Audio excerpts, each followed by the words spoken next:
അഗ്നിയും കിച്ചും സ്റ്റീഫൻ അച്ചായനും എല്ലാം രോഹിത്തിന്റെ guest ഹൗസിലെത്തി. Car നിർത്തിയത് അഗ്നി ചാടിയിറങ്ങി ഓടി. അവന് പുറകെ ബാക്കി എല്ലാവരും ചെന്നപ്പോൾ വാതിലടച്ചിട്ടിരിക്കുവാണ്. സാർ, ഇവിടെ വണ്ടിയൊന്നും കാണുന്നില്ല. ചുറ്റും നോക്കിയിട്ട് കൂടെ എന്ന ബോഡി ഗാർഡ് അവനോട് പറഞ്ഞു. അഗ്നി, എനിക്ക് തോന്നുന്നു അവരിവിടുന്ന് മാറിയെന്ന്. എനിക്കറിയില്ല ഇനി എന്ത് ചെയ്യണമെന്ന്. അവനീ ഒന്നിനും വയ്യ എന്ന പോലെ അവിടെ തകർന്നിരുന്നു. അഗ്നി, നീ ലച്ചുവിൻ്റെ ദേവനായി ചിന്തിക്കാതെ അഗ്നി ദയവായി ചിന്തിച്ചു പെരുമാറണം. എങ്കിലേ അവളെ രക്ഷിക്കാൻ പറ്റൂ. കിച്ചു അവനെ പിടിച്ചെഴുന്നേൽപ്പിച്ചുകൊണ്ട് പറഞ്ഞു. അവൻ കുറച്ചു സമയം കണ്ണടച്ചിരുന്നു. പിന്നെ കണ്ണു തുറന്നതും അതിൽ കണ്ടത് പകയാണ്.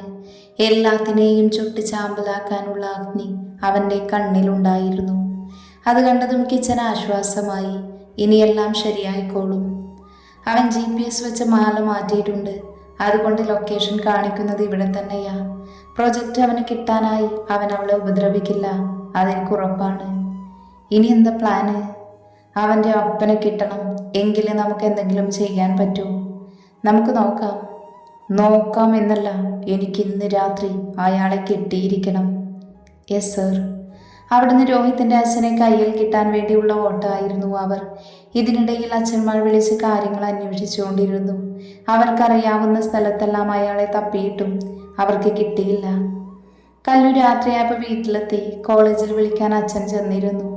അവളോട് കാര്യങ്ങളെല്ലാം പറഞ്ഞിട്ടാണ് വീട്ടിലേക്ക് വന്നത്. അതുകൊണ്ട് വന്നപ്പോൾ അമ്മയോടും വല്യമ്മയോടും അവൾ സാധാരണ പോലെ പെരുമാറി. കല്ലു, പോയി കുളിച്ചിട്ട് വാ, ഭക്ഷണം കഴിക്കാം. കഴിച്ചിട്ട് അമ്മ വന്നേ, ഒന്ന് കിടന്നാൽ മതി. ആണോ? എന്ന ഫ്രഷായിട്ട് ഉറങ്ങിക്കോ. അവൾ വേഗം മുറിയിലേക്ക് പോയി. ആദ്യയിടയ്ക്ക് കിച്ചനെ വിളിച്ചു കാര്യങ്ങൾ ചോദിച്ചിരുന്നു. ആദ്യം അവളെ പിക്ക് ചെയ്യാൻ വന്നത് മുഖം വാടിയിരിക്കുന്നത് കണ്ട് കാര്യം ചോദിച്ചു അവൻ. എന്താ മോളെ, മുഖം വല്ലാതെ? എന്തെങ്കിലും ബുദ്ധിമുട്ടുണ്ടോ? അപ്പം ഏട്ടൻ അറിഞ്ഞില്ലേ? എന്ത്? ലച്ചുവിനെ കാണാനില്ല. വാട്ട്? ഞെട്ടലോടെ അവൻ വണ്ടി നിർത്തി. അതേ ഏട്ടാ, ഞങ്ങൾ ബീച്ചിൽ പോയിരുന്നു. അവിടെ വെച്ച് അവളെ കാണാതെയായി. എന്നിട്ട് അഗ്നിയും കിച്ചുവും ഒന്നും പറഞ്ഞില്ലല്ലോ. അവർ അവളെ അന്വേഷിച്ച് പോയേക്കുക. ഓ, അവരിന്ന് നേരത്തെ പോകുന്നത് കണ്ടു. കാര്യം ഇതാണെന്ന് പറഞ്ഞില്ല. എന്നാലും അവൾ എവിടെയാകും? ഇനി അതോർത്ത് ടെൻഷനാകണ്ട. അവർ പോയതല്ലേ, അവളെ കൂട്ടിയിട്ട് തിരിച്ചേ വരൂ. മായ വിളിക്കാൻ വന്നത് വിഷ്ണുവായിരുന്നു. പോകുന്ന വഴി സൈലന്റ് ആയിരിക്കുന്നവളെ കണ്ട് കാര്യം ചോദിച്ചുവെങ്കിലും അവളൊന്നും മിണ്ടിയില്ല. വീട്ടിലെത്തിയത് അച്ഛനെ കെട്ടിപ്പിടിച്ചു കരച്ചിൽ തുടങ്ങി. എല്ലാവരും മാറി മാറി ചോദിച്ചിട്ടും അവളൊന്നും മിണ്ടിയില്ല. മോളെ, എന്തിനു കരയുന്നേ? കാര്യം പറ. അച്ഛാ, ലച്ചുവിനെ കാണാനില്ല. എന്ത് മോളെ, നീ എന്താ പറയുന്നേ? ഞങ്ങളെല്ലാവരും കൂടെ ബീച്ചിൽ പോയതാ. അവിടെ വെച്ച് അവളെ കാണാതെയായി. എന്നിട്ടിപ്പോൾ എന്തായി? അഗ്നിയേട്ടൻ അന്വേഷിച്ച് പോയിട്ടുണ്ട്. ലച്ചുമോള് പെട്ടെന്ന് കണ്ടുപിടിക്കും. മോള് പോയി കുളിച്ച് കുറച്ച് സമയം ഉറങ്ങിക്കോ. നാളെ ലച്ചുമോളെ കണ്ടുകിട്ടും. അവൾ വേഗം മുറിയിലേക്ക് പോയി. എല്ലാവരും പരസ്പരം നോക്കി. എന്നാലും എങ്ങനെയാവും കാണാതായി? അഗ്നിക്ക് ഒത്തിരി ശത്രുക്കളില്ലേ? ആരെങ്കിലും ആയിരിക്കും കൊണ്ടുപോയത്. ലച്ചു നല്ല ഉറക്കത്തിലാണ്. കുറച്ച് സമയം അയാൾ അവിടെ ഉണ്ടായിരുന്നു. പിന്നെ എഴുന്നേറ്റ് പുറത്തേക്ക് പോകുന്നതും ഡോറ് ലോക്ക് ചെയ്യുന്നതും അവൾ കണ്ടു. ഒത്തിരി കരഞ്ഞതിൻ്റെ ക്ഷീണം കൊണ്ട് അവൾ മയങ്ങിപ്പോയിരുന്നു. അവരുടെ ഗോഡൌണിൽ അവളെ കൊണ്ടിട്ടിരിക്കുന്നത്. രോഹിത്തിന് അവളെ അവിടെ ഒറ്റക്കിട്ടേക്കുന്നത് നല്ല വിഷമമുണ്ട്. വേറെ ഒന്നും കൊണ്ടല്ല, അവൻ അവളെ കിട്ടിയാൽ കൊള്ളാമെന്നുണ്ട്. അഗ്നി എന്തായാലും അവളെ തേടി വരുമെന്ന് അവനറിയാം. അതിനു മുൻപ് അവളെ ഒന്ന് തൊട്ടു നോക്കണം. അവൻ ചിന്തകൾ ആ വഴിയാണ് പോയത്. അവൻ ഫ്ലാറ്റിലാണ്. കൂടെ ഏതോ ഒരുത്തിയുമുണ്ട്. അവൻ ആഘോഷിക്കുകയാണ്. അഗ്നിയെ ലച്ചുവിനെ വെച്ച് ഭീഷണിപ്പെടുത്താമെന്ന് കരുതിയതേയല്ല. പിന്നെയാണ് അവൻ അങ്ങനെ ഒരു ചിന്ത വന്നത്. അതിൽ വിജയിക്കുകയും ചെയ്തു. ഇനി അവൾക്ക് വേണ്ടി ആ പ്രൊജക്റ്റ് അവൻ വിട്ടുതരുമെന്ന് അവൻ ചിന്തിച്ചു. ലച്ചുവിന് അവൾ ഒളിപ്പിച്ചു വെച്ചതൊന്നും അവനും അവൻ്റെ അച്ഛനും മാത്രമേ അറിയൂ. രേഷ്മ ഇതൊന്നും അറിഞ്ഞിട്ടില്ല.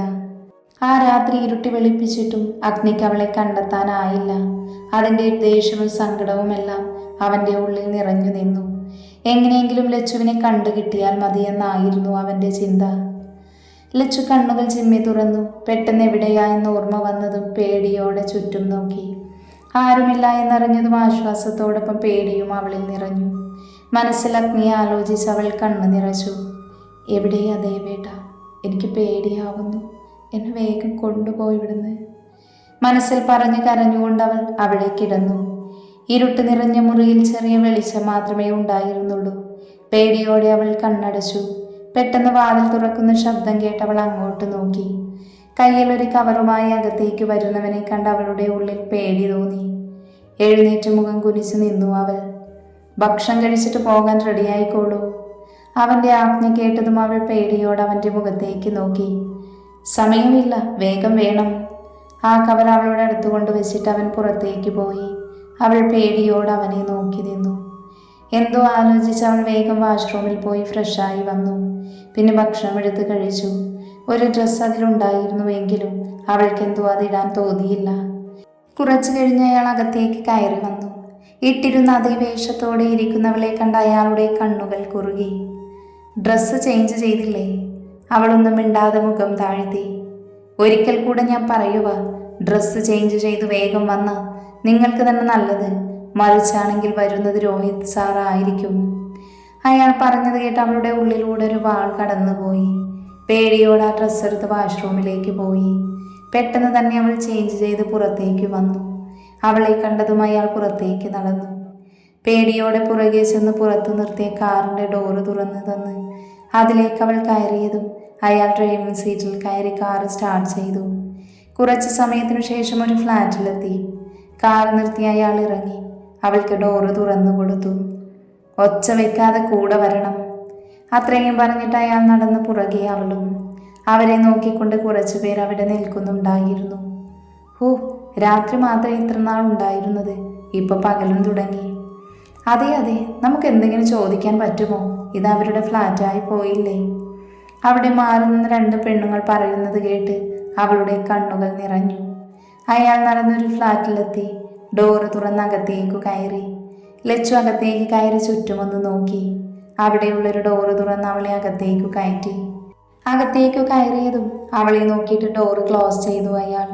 ലച്ചു മൊത്തത്തിൽ നോക്കി. പിന്നെ ബെഡിലിരുന്നു. പുറത്ത് അയാൾക്ക് ഫോൺ വന്നു. ഹലോ. Yes boss. ഞാൻ പറഞ്ഞത് അവൾക്ക് കൊടുക്കണം. സർ. പറഞ്ഞത് കേട്ടാൽ മതി, ഞാൻ അങ്ങോട്ട് എത്തിക്കോളാം. Okay sir. അയാൾ ഫോൺ കട്ട് ചെയ്ത് കിച്ചണിൽ പോയി. കുറച്ചു കഴിഞ്ഞ് അയാൾ കയ്യിലൊരു ജ്യൂസുമായി വന്നു. ഡോറ് തുറന്ന് അകത്തേക്ക് കയറി. ലച്ചു സൗണ്ട് കേട്ട് മുഖം ഉയർത്തി നോക്കി. ഇത് കുടിച്ചോളൂ, സാറ് കുറച്ചു കഴിഞ്ഞ് വരും. അത്രയും പറഞ്ഞിട്ട് ജ്യൂസ് അവിടെ വെച്ച് അയാൾ പുറത്തേക്ക് പോയി. അവൾ ജ്യൂസ് നോക്കിയിട്ട് അവിടെ തന്നെ ഇരുന്നു. കുറച്ച് സമയം കഴിഞ്ഞ് പേടിയോടെ ഓടിപ്പോയി അതെടുത്ത് കുടിച്ചു. പറഞ്ഞത് കേട്ടില്ലെങ്കിൽ രോഹിത് എന്തെങ്കിലും ചെയ്താലോ എന്ന പേടി അവൾക്കുണ്ട്. കുടിച്ചു കഴിഞ്ഞ് കുറച്ച് സമയം കഴിഞ്ഞതും അവൾ മയങ്ങി വീണു. അയാൾ അകത്തേക്ക് കയറി അവളെ നോക്കി പിന്നെ അടുത്തേക്ക് വന്നു. ഹേയ്. അവളെ പതിയെ ഒന്ന് തട്ടി വിളിച്ചു നോക്കി. ഇല്ല, അവൾ ഉണരുന്നില്ല. ഒന്നുകൂടെ തട്ടി വിളിച്ചു. ഇല്ല, ഉണരുന്നില്ല. അയാൾ ഫോണെടുത്ത് രോഹിത്തിന് ഡൺ എന്ന് മെസ്സേജ് ഇട്ടു. അഗ്നി ഉറക്കമില്ലാതെ തിരിഞ്ഞു നടന്നു. ക്ഷീണിച്ചു വല്ലാതെ ആയിട്ടുണ്ട്. അഗ്നി വാ, ഒന്ന് ഫ്രഷായിട്ട് ബാക്കി നോക്കാം. ഇല്ലടാ, അവളെ കിട്ടാതെ എനിക്ക് ഒന്നിനും വയ്യ. പറയുന്ന കേൾക്കില്ല നീ. ജസ്റ്റ് ഒന്ന് ഫ്രഷായിട്ട് നമുക്ക് പോകാം. സ്റ്റീഫച്ചായ പറഞ്ഞു. മൽഹോത്ര ഗ്രൂപ്പിൻ്റെ ഫ്ലാറ്റിൽ നമ്മുടെ ആളുകൾ ഉണ്ടാകണം. അതുപോലെ അവരുടെ മാൻഷൻ്റെ അടുത്തും. അയാൾക്ക് പുറത്തിറങ്ങുന്ന നിമിഷം നമ്മുടെ കയ്യിൽ ഉണ്ടാകണം. ഓക്കെ. അവിടെ ഒരു ഹോട്ടൽ റൂം എടുത്ത് അഗ്നി ഫ്രഷ് ആകാൻ കയറി. കിച്ചു ഫോണെടുത്ത് വീട്ടിലേക്ക് വിളിച്ചു. അച്ഛാ. ഇല്ല, ഇതുവരെ കണ്ടെത്തിയില്ല. അവൻ തകർന്ന അവസ്ഥയിലാ. ഇല്ല, ഒന്ന് ഫ്രഷായിട്ട് ഇനി തുടരാമെന്ന് വിചാരിച്ചു. ഞാൻ 2 ദിവസം കഴിഞ്ഞേ വരുമെന്ന് പറഞ്ഞേക്ക്. എന്നാ ശരി. അവൻ കോള് കട്ട് ചെയ്ത് ആദുവിനെ വിളിച്ചു. പെണ്ണേ. ടെൻഷനൊന്നും വേണ്ട, എത്രയും പെട്ടെന്ന് ലച്ചുവിനെയും കൊണ്ട് ഞങ്ങൾ വരും. എവിടെയാ അവൾ? ഇതുവരെ കിട്ടിയില്ല. ഞങ്ങൾക്ക് സംശയമുള്ളിടത്ത് ആളെ വിട്ടിട്ടുണ്ട്. അവളെ കിട്ടുമ്പോൾ തന്നെ വിളിക്കണേ. വിളിക്കാം. അഗ്നിയേട്ടൻ? അവൻ ടെൻഷനാണ്. ഇപ്പോൾ ഒന്ന് ഫ്രഷാകാൻ കയറി. എന്ന് ശരിയേട്ടാ, ഞാൻ അവരെ ഒന്ന് വിളിക്കട്ടെ. ശരി. അവൻ കോള് കട്ട് ചെയ്ത് ബെഡിൽ കിടന്നു. അഗ്നി ഫ്രഷായി പുറത്തേക്ക് വന്നു. സൗണ്ട് കേട്ട് കിച്ചു കണ്ണു തുറന്ന് അഗ്നിയെ കണ്ടു. അവൻ്റെ മുഖം മാറി. എന്താടാ ഇത്? എനിക്ക് വയ്യടാ. അവൾ എവിടെയാ? എൻ്റെ ജീവൻ പോയതുപോലെയുണ്ട്. നീ ഇങ്ങനെ ഡൗൺ ആവില്ലേ? അവളെ കെട്ടും. നീ ഒന്ന് കിടക്ക്, ഞാനൊന്ന് ഫ്രഷായിട്ട് പെട്ടെന്ന് വരാം. അഗ്നിയെ നോക്കിയിട്ട് കിച്ചു ഫ്രഷാകാൻ പോയി. അഗ്നി ബെഡിൽ കിടന്നു. പിന്നെ ഫോൺ എടുത്ത് ലച്ചുവിൻ്റെ പിക്ചർ നോക്കി. എവിടെയാ പൊന്നെ നീ ഇല്ലാതെ പറ്റുന്നില്ലടി എനിക്ക്. അതിലൊന്ന് മുത്തി അവൻ കണ്ണടച്ചു കിടന്നു. രാത്രിയിലെ അലച്ചിലും ക്ഷീണവും എല്ലാം അവനെ വല്ലാതെ തളർത്തി. കണ്ണുകൾ അടഞ്ഞു അവൻ പതിയെ ഉറക്കത്തിലേക്ക് വീണു. കിച്ചു ഫ്രഷായി വരുമ്പോൾ അഗ്നി നല്ല ഉറക്കത്തിലാണ്. അവനെ ഒന്ന് നോക്കിയിട്ട് ഫോൺ എടുത്ത് കോഫി ഓർഡർ ചെയ്തു. കുറച്ചു കഴിഞ്ഞ് കോഫി വന്ന് കിച്ചു അത് പകർത്തി കുടിച്ചു. ഫോൺ റിങ് ചെയ്തതും അവൻ അതെടുത്തു നോക്കി. Stephen calling. അവൻ വേഗം അറ്റൻഡ് ചെയ്തു. അപ്പോഴൊന്ന് പറയുന്നത് കേട്ട് അവൻ്റെ മുഖം വന്യമായി. ഓക്കെ, പറഞ്ഞ സ്ഥലത്തുണ്ടാവണം, ഞങ്ങൾ അവിടെ എത്താം. കോള് കട്ട് ചെയ്ത് അവൻ അഗ്നിയെ നോക്കി. ഉറക്കത്തിലാണ് എന്ന് കണ്ടതും അവൻ വാഷ്റൂമിലേക്ക് കയറിപ്പോയി. ഫോൺ റിങ് ചെയ്യുന്നത് കേട്ട് അഗ്നി പതിയെ കണ്ണു തുറന്നു. പെട്ടെന്ന് എവിടെയാ എന്ന് ഓർമ്മ വന്നതുപോലെ അവൻ ചാടി എഴുന്നേറ്റു. ഫോൺ എടുത്ത് നോക്കി. ഇന്നലെ രോഹിത് വിളിച്ച നമ്പറാണ് എന്ന് കണ്ടതും അവൻ അത് അറ്റൻഡ് ചെയ്തു. എന്തായി തീരുമാനം? നിന്റെ മരണം എൻ്റെ കൈ കൊണ്ടായിരിക്കും. ഓഹോ, അതിനു മുൻപ് ഒരു കാഴ്ച കണ്ടിട്ടാകാം എന്നെ കൊല്ലുന്നത്. അഗ്നിയൊന്നും മിണ്ടിയില്ല എങ്കിലും സംശയത്തോടെ അവൻ്റെ നെറ്റി ചുളിഞ്ഞു. എന്താ, മറുപടിയില്ലേ? എന്ന കണ്ടോളൂ, ഇപ്പോൾ വന്നിട്ടുണ്ടാകും അത്. അത്രയും പറഞ്ഞവൻ കോള് കട്ട് ചെയ്തു. അപ്പോൾ തന്നെ അഗ്നിയുടെ ഫോണിൽ മെസ്സേജ് വന്നു. അത് തുറന്നു നോക്കിയതും അവൻ്റെ മുഖം മാറി. നോ! അവൻ അലറിക്കൊണ്ട് ഫോൺ എറിഞ്ഞു. സൗണ്ട് കേട്ട് കിച്ചു വാഷ്റൂമിൽ നിന്ന് പുറത്തേക്ക് വന്നു. തലയ്ക്ക് കൈ കൊടുത്ത് കുനിഞ്ഞിരിക്കുന്നവനെ കണ്ടവൻ ഓടി വന്നു. അഗ്നി, എന്താടാ, എന്താ പറ്റിയേ? അവൻ എൻ്റെ പെണ്ണിനെ എന്തു ചെയ്തു? എത്രയും പെട്ടെന്ന് നമുക്ക് അവളെ കണ്ടുപിടിക്കണം, ഇല്ലെങ്കിൽ എനിക്ക് അവളെ നഷ്ടമാകും. അഗ്നി ടെൻഷൻ അടിക്കല്ലേ, അവൻ്റെ അപ്പനെ നമുക്ക് കിട്ടിയിട്ടുണ്ട്. കിട്ടിയോ? ആ, സ്റ്റീഫൻ വിളിച്ചു, അയാളെ അവർ എത്തിച്ചിട്ടുണ്ട്. വാ, നമുക്കിറങ്ങാം, വൈകുന്തോറും പ്രശ്നമാണ്. അഗ്നി വേഗം എഴുന്നേറ്റ് പിന്നെ ഫോൺ എടുത്ത് സിമ്മൂരി. എനിക്കൊരു ഫോണ് വേണം, നമുക്ക് വാങ്ങാം. അഗ്നി ആ ഫോൺ കളയാതെ പോക്കറ്റിലിട്ടു. അവർ പുറത്തേക്കിറങ്ങി വേഗം തന്നെ കാറിൽ കയറി. ലച്ചു ജ്യൂസ് കുടിച്ച് മയങ്ങിപ്പോയിരുന്നു. കുറച്ച് സമയത്തിനു ശേഷം രോഹിത് അങ്ങോട്ട് വന്നു. എന്തായി? ഇപ്പം മയക്കത്തിലാണ് സർ. ഓക്കെ, താനിവിടെ ഉണ്ടാവണം. അവൻ അത്രയും പറഞ്ഞ് ഡോറ് തുറന്ന് അകത്തു കയറി. ബെഡിൽ കിടക്കുന്ന ലച്ചുവിനെ കണ്ട് അവൻ്റെ ശരീരം ചൂട് പിടിച്ചു. ചുണ്ടുകൾ സ്വയം നുണഞ്ഞുകൊണ്ടവൻ അവൾക്കടുത്തേക്ക് വന്നു. ധാവണിയാണ് അവളുടെ വേഷം. അതിലെടുത്തു കാണിക്കുന്ന അവളുടെ വയറും കഴുത്തുമെല്ലാം അവനെ വികാരത്തിൽ ആഴ്ത്തുന്നുണ്ട്. എങ്കിലും സ്വയം കടിച്ചു പിടിച്ച് അവളുടെ ഷോൾ അഴിച്ചു മാറ്റി. അവൾക്കടുത്തേക്ക് കിടന്നു. അവളുടെ ഒരു കൈ അവൻ്റെ ദേഹത്ത് വെച്ചു. ഫോൺ എടുത്ത് 2 സെൽഫി എടുത്തു. അഗ്നിയെ കോൾ ചെയ്ത് സംസാരിച്ച് ആ പിക്സ് അയച്ചു കൊടുത്തു. അവളുടെ അടുത്തിരുന്ന കൺട്രോൾ നഷ്ടമാകുമെന്ന് മനസ്സിലായതും അവിടുന്ന് എഴുന്നേറ്റ് ഷോൾ അവളുടെ മേലെയിട്ടു. നിന്നെ കൊടുക്കുന്നതിന് മുൻപ് ഒന്ന് തൊടണം എനിക്ക്. വഷളം ചിരിയോടെ അവൻ മനസ്സിൽ പറഞ്ഞു. വാതിൽ തുറന്നവൻ പുറത്തേക്കിറങ്ങി. അഗ്നിയും കിച്ചുവും സ്റ്റീഫൻ പറഞ്ഞ സ്ഥലത്തെത്തി. ഒറ്റപ്പെട്ടു കിടക്കുന്ന കാട് പിടിച്ച് ഒരു പഴയ ഗോഡൗണാണത്. അഗ്നിക്കറിയാവുന്ന ഒരാളുടെയാണ്, അങ്ങോട്ട് ആരും വരില്ല, അതുകൊണ്ട് അവിടെ സേഫുമാണ്. കാർ നിർത്തി അകത്തേക്ക് കയറുമ്പോൾ കേൾക്കാം അയാളുടെ അലർച്ച. അഗ്നിയുടെ മുഖം വന്യമായി. അയാളെയും രോഹിത്തിനെയും കൊല്ലാനുള്ള പക അവൻ്റെ ഉള്ളിൽ നിറഞ്ഞു. കസേരയിൽ കെട്ടിയിട്ടിരിക്കുകയാണ് അയാളെ. അഗ്നിയെ കണ്ടതും പേടി തോന്നിയെങ്കിലും ലച്ചുകൂടെ ഉണ്ടല്ലോ എന്നോർത്ത് അയാളുടെ പേടി മാറി. പറയൂ, അവൾ എവിടെയുണ്ട്? ഞാൻ പറയില്ല. ഞങ്ങൾക്ക് ആ പ്രൊജക്റ്റ് തിരിച്ചു തന്ന നിന്റെ ഭാര്യ തിരിച്ചു വരും. ഇല്ലെങ്കിൽ ആവശ്യത്തിന് ഉപയോഗിച്ചിട്ട് ആർക്കെങ്കിലും വിൽക്കും അവളെ. അയാൾ പറഞ്ഞ് അവസാനിപ്പിച്ചതും അഗ്നിയുടെ ചവിട്ടും അയാൾ മറിഞ്ഞു വീണു. അയാൾ അറയിൽ കൊണ്ട് താഴേക്ക് വീണിരുന്നു. സ്റ്റീഫനും കൂടെയുള്ളവരും അയാളെ എഴുന്നേൽപ്പിച്ചിരുത്തി. ഇനിയും പറയാൻ ഉദ്ദേശമില്ലെങ്കിൽ പിന്നെ താൻ ജീവനോടെ ഉണ്ടാകില്ല. അഗ്നി പറഞ്ഞുകൊണ്ട് ഗണ്ണെടുത്ത് അയാൾക്ക് നേരെ ചൂണ്ടി. അവൻ്റെ ഭാവവും ഗണ്ണും കണ്ടതും അയാൾ ഉമിനീരിറക്കി. പേടിയുണ്ടെങ്കിലും അയാൾ മിണ്ടാതിരുന്നു. അത് കണ്ടതും അഗ്നി അയാൾക്ക് നേരെ വെടി ഉയർത്തിയതും കിച്ചു പിടിച്ചു വെച്ചു. അഗ്നി, നീ സമാധാനപ്പെട്. എങ്ങനെ? അയാൾ വാ തുറക്കുന്നുണ്ടോ? അതിന് വഴിയുണ്ടാക്കാം. കിച്ചു ഫോണെടുത്ത് അയാളുടെ പിക്ചർ എടുത്ത് രോഹിത്തിന് സെൻഡ് ചെയ്തു. നീ വെയിറ്റ് ചെയ്യ്, ഇപ്പം രോഹിത്ത് വിളിക്കും. കുറച്ച് സമയത്തിനു ശേഷം അവൻ രോഹിത്തിൻ്റെ കോള് വന്നു. അഗ്നി അവൻ്റെ കയ്യിൽ നിന്ന് ഫോണ് വാങ്ങി. എൻ്റെ ഡാഡി എവിടെയാ? നിനക്ക് ജീവനോടെ നിന്റെ ഡാഡിയെ വേണമെങ്കിൽ അവൾക്കൊരു പോറൽ പോലും ഏൽക്കരുത്. ഞാൻ പറയുന്ന സ്ഥലത്ത് അവളെ കൊണ്ട് വരണം. വരാം, ഞാനൊന്നും ചെയ്യില്ല. അതുപോലെ എൻ്റെ ഡാഡിയെയും ഒന്നും ചെയ്യരുത്. നീ വാക്ക് പാലിച്ച ഞാനും ഒന്നും ചെയ്യില്ല. ഇല്ലെങ്കിൽ പിന്നെ ജീവനോടെ കാണില്ല നിന്റെ അപ്പൻ. അത്രയും പറഞ്ഞവൻ ഫോൺ കിച്ചന് കൊടുത്തു. അവൻ ലൊക്കേഷൻ അയച്ചു കൊടുത്തിട്ട് അയാളുടെ മുഖത്തേക്ക് നോക്കി. അപ്പം താൻ കേട്ടല്ലോ, മോൻ അവളെ ഒരു പോറൽ പോലും പറ്റാതെ കൊണ്ടുവന്ന നിന്നെ ജീവനോടെ വിടും. മറിച്ചാണിയെങ്കിൽ പിന്നെ താൻ മരിക്കും. അഗ്നി അലറിക്കൊണ്ട് പറഞ്ഞു. അയാൾ ഭയം കൊണ്ട് അവനെ നോക്കിയില്ല. അഗ്നിയുടെ കോള് വന്നതും രോഹിത്ത് നേരെ അവളുടെ കിടത്തിയ മുറിയിലേക്ക് കയറി. മയക്കത്തിൽ കിടക്കുന്നവളെ കാണാൻ അവന് നഷ്ടബോധം തോന്നി. പക്ഷേ അച്ഛൻ്റെ ജീവനോർത്ത് അവൻ അവളെ വിട്ടു. എപ്പോഴെങ്കിലും അവളെ തനിക്ക് കിട്ടുമെന്നോർത്ത് പുറത്തു നിൽക്കുന്നവനെ വിളിച്ചു. സാർ, ഇവളെ എടുത്തോ, നമ്മൾ വേറൊരിടത്ത് പോകുക. Okay sir. അയാൾ ലച്ചുവിൻ്റെ അടുത്ത് ചെന്ന് ഷോൾ ചുമ്മാ ഇട്ടേക്കുവാണ്. അതെടുത്ത് അവളെ പൊതിഞ്ഞുകൊണ്ട് കയ്യിലെടുത്തു അയാൾ. രോഹിത്ത് പുറത്തേക്കിറങ്ങി. അവന് പുറകെ അയാളും. കാറിൽ ബാക്കിൽ അവളെ കിടത്തി രണ്ടുപേരും മുമ്പിൽ കയറി. രോഹിത്ത് ഫോണെടുത്ത് അഗ്നി അയച്ച ലൊക്കേഷൻ നോക്കിയിട്ട് അയാൾക്ക് കാണിച്ചു കൊടുത്തു. പോകാം. Okay sir. അയാൾ കാർ സ്റ്റാർട്ട് ചെയ്തു. അരമണിക്കൂർ അടുത്തായി അവർ അവിടെ എത്തുമ്പോൾ കാർ നിർത്തിയതും രോഹിത്ത് ഫോണെടുത്ത് അഗ്നിക്ക് കോൾ ചെയ്തു. ഫോൺ അടിച്ചതും കിച്ചു അഗ്നിയുടെ കയ്യിൽ കൊടുത്തു. എത്തിയോ? എത്തി, പുറത്തുണ്ട്. ഓക്കെ, അകത്തേക്ക് കയറി വന്നോളൂ. അത് പിന്നെ അവൾ മയക്കത്തിലാ. നീ എന്താടാ പുല്ല് ചെയ്തേ? മയങ്ങാനുള്ള മെഡിസിൻ കൊടുത്തതാ. ഞാൻ അങ്ങോട്ട് വരാം. അവൻ കോള് കട്ട് ചെയ്ത് കിച്ചന് കൊടുത്തു ഫോണ്. അവൻ പുറത്തുണ്ട്, ഞാൻ പോയി അവളെ കൊണ്ടുവരാം. അതെന്താ, എന്തു പറ്റി അവൾക്ക്?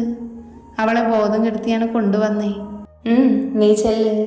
അഗ്നി വേഗം പുറത്തേക്ക് ഇറങ്ങി. കുറച്ച് മാറ്റി നിർത്തട്ട കാറ് കണ്ടതും അവൻ അങ്ങോട്ട് ചെന്നു. അഗ്നി വരുന്നത് കണ്ടതും അവൻ്റെ മുഖം ദേഷ്യം കൊണ്ട് ചുവന്നു. എങ്കിലും അച്ഛനെ ഓർത്തത് അടക്കി വെച്ചു. അവൻ ഡോറ് തുറന്ന് പുറത്തേക്കിറങ്ങി. അഗ്നി നേരെ ചെന്ന് അവനെ ഒന്ന് പൊട്ടിച്ചു. മുഖം ചെരിഞ്ഞുപോയി. കവളിൽ കൈവച്ചവൻ അഗ്നിയെ നോക്കി. ഇതെന്തിനാണെന്ന് അറിയാലോ? എൻ്റെ പെണ്ണിനെ തൊട്ടതിന് ബാക്കി നിനക്ക് പിന്നെ തരാം. അത്രയും പറഞ്ഞിട്ട് ഡോറ് തുറന്ന് ലച്ചുവിനെ നോക്കി. ഷോൾ വെറുതെ ഇട്ടേക്കുന്നത് കണ്ട് അവന് ദേഷ്യം വന്നുവെങ്കിലും അവളെ വാരിയെടുത്തു. ഇവിടെ നിൽക്കാതെ വാ, നിന്റെ അപ്പനെ തരാം. അഗ്നി അവനോട് പറഞ്ഞു മുന്നിൽ നടന്നു. അഗ്നി എടുത്തുകൊണ്ടുവരുന്ന ലച്ചുവിനെ കണ്ട് കിച്ചു അങ്ങോട്ട് ഓടി വന്നു. അഗ്നി, മോളെന്തിനെ ഇങ്ങോട്ട് കൊണ്ടുവന്നേ? ഇവിടെ ഇരുത്താം. അവൾ അവിടെയുള്ള ഒരു മുറിയിലേക്ക് കൊണ്ടുപോയി. അവിടെ ഒരു ടേബിളിൽ കിടക്കുന്നു. അതിൽ അവളെ കിടത്തി അവർ പുറത്തേക്ക് ഇറങ്ങി. രോഹിത് അച്ഛനെ കണ്ടതും ഓടിച്ചെന്ന് കെട്ടടിക്കാൻ നോക്കി. അഗ്നി അങ്ങോട്ട് വന്ന് അവനെ നോക്കിയിട്ട് സ്റ്റീഫനെ കണ്ട് കണ്ണുകൊണ്ട് കാണിച്ചു. അത് മനസ്സിലായ പോലെ ബാക്കിലൂടെ വന്ന് ക്ലോറോഫോം അണപ്പിച്ച് ബോധം കെടുത്തി. അയ്യോ, എൻ്റെ മോൻ. അപ്പോൾ മോനെ തൊട്ട നോവും അല്ലടോ. സ്റ്റീഫ് ചായ, ഇവരെ ഞാൻ പറഞ്ഞ സ്ഥലത്ത് എത്തിച്ചേക്ക്. കിച്ചു, നീ ഇവരുടെ കൂടെ വിട്ടോ, ഞാൻ അവളെയും കൊണ്ട് വരാം. അഗ്നി പറഞ്ഞപ്പോഴേക്കും പുറത്തുനിന്ന് രോഹിത്തിൻ്റെ കൂടെ വന്നവൻ ഓടി വന്നു. അവനെ അടിക്കാൻ തുടങ്ങി. അഗ്നി ഒരു പഞ്ച് കൊടുത്തതും അയാൾ ബോധം കെട്ട് വീണു. അച്ഛനെയും മോനെയും ബോധം കെടുത്തി കാറിൽ കിടത്തി. സ്റ്റീഫനും കൂടെ വന്നവനും കയറി. നേരെ നമ്മുടെ സ്ഥലത്തേക്ക് കൊണ്ടുപോയിക്കോ, ഞാൻ വരാം. അഗ്നി പറഞ്ഞതും കാറെടുത്ത് പോയി അവർ. കിച്ചു, വാ പോകാം. അഗ്നിയും കിച്ചുവും അകത്തേക്ക് കയറി ബോധമില്ലാതെ കിടക്കുന്നവളെ നോക്കി. ഇതെന്താടാ ഇവൾ ഉണരാത്തത്? അറിയില്ല, നീ കുറച്ച് വെള്ളം തളിച്ചു നോക്ക്. അഗ്നി അവിടെ ചുറ്റും നോക്കി. വെള്ളമൊന്നും കണ്ടില്ല. ഡാ, ഞാൻ എടുത്തിട്ട് വരാം. കിച്ചു പുറത്തേക്ക് പോയി പെട്ടെന്ന് വന്നു. അഗ്നി അത് വാങ്ങി അവളുടെ മുഖത്ത് തളിച്ചു. എന്നിട്ടും എഴുന്നേൽക്കുന്നില്ല എന്ന് കണ്ടതും അവർക്ക് ഭയമായി. നമുക്ക് ഹോസ്പിറ്റൽ കൊണ്ടുപോകാം. അഗ്നി വേഗം അവളെ വാരിയെടുത്ത് പുറത്തേക്ക് ഇറങ്ങി. കിച്ചു ഡോറ് തുറന്നു കൊടുത്തു. അഗ്നി അവളെ കിടത്തി അകത്തേക്ക് കയറി. കിച്ചു കാർ സ്റ്റാർട്ട് ചെയ്തു. വേഗം ഹോസ്പിറ്റലിലേക്ക് വിട്ടു. കുറച്ചു കഴിഞ്ഞ് ഹോസ്പിറ്റലിലെത്തി. കാർ നിർത്തിയതും അഗ്നി ഇറങ്ങി ലച്ചുവിനെ എടുത്ത് അകത്തേക്ക് ഓടി. കുറച്ച് സമയത്തിനു ശേഷം ഡോക്ടർ പുറത്തേക്ക് വരുന്നത് കണ്ട് അവർ എഴുന്നേറ്റു. ഡോക്ടർ, അവൾക്ക്. ഡ്രഗ്സ് കൊടുത്തിട്ടുണ്ട്, അതുകൊണ്ടാണ് ബോധം വരാഞ്ഞത്. അതിൻ്റെ എഫക്റ്റ് മൊത്തം പോയാൽ ബോധം തെളിയും. വേറെ കുഴപ്പമൊന്നും ഇല്ല, വേറെ പ്രശ്നമൊന്നുമില്ല. ബോധം തെളിഞ്ഞാൽ പോകാം. Okay, thank you doctor. It's my duty. Doctor അത്രയും പറഞ്ഞു പോയി. അഗ്നി കിച്ചുവിന് നേരെ തിരിഞ്ഞു. നീ എന്നാ പൊയ്ക്കോ, ഞാൻ അവളെയും കൊണ്ട് വരാം. നീ വീട്ടിൽ വിളിച്ച് പറഞ്ഞേക്ക്. എന്തായാലും നീ പതുക്കെ വന്നാൽ മതി. അവളിപ്പോൾ ടെൻഷനാകും. അത് മാറ്റിയിട്ട് വാ. എന്തെങ്കിലും ഉണ്ടെങ്കിൽ വിളിച്ചാൽ മതി. പിന്നെ അവർക്കുള്ളത് ഞാൻ വന്നിട്ട് കൊടുക്കാം. ശരിയെന്നാ, ഞാൻ ഇറങ്ങുവാ. കിച്ചു പോകുന്നത് നോക്കി നിന്നിട്ട് അവൻ ലച്ചുവിൻ്റെ അടുത്തേക്ക് പോയി. ബോധമില്ലാതെ കിടക്കുന്നവളെ കാണി അവൻ്റെ കണ്ണ് കലങ്ങി. അവൾക്കടുത്തേക്കിരുന്നു. അവളുടെ കയ്യിൽ തലോടി. ക്ഷീണം കൊണ്ട് അവനും അവളുടെ അടുത്ത് തലവെച്ച് അങ്ങനെ കിടന്നു മയങ്ങിപ്പോയി.